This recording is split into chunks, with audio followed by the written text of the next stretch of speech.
যখন দেখছি যে আমি সেকশনে সব Hello there everyone, welcome back to our channel. In today's video you are gonna see how to add music to Facebook post. So to do that, let's head over to the Facebook application first.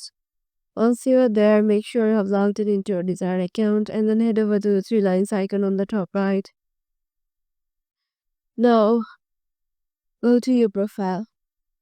Now scroll down and go to what's on your mind and go to photo and video, select a picture and then just scroll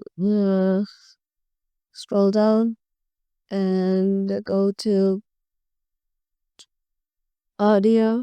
So tap on add music on the top, and from here you can search for music according to your need, and then I'm just adding this one.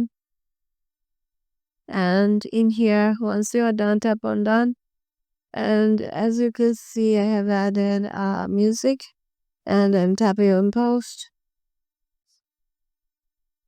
So as you can see, my Facebook post is being posted. So have patience. And here you can see my Facebook post has a music with it. So yeah, this is how you can do it too. Hope this video will help you out, and we'll see you in the next video.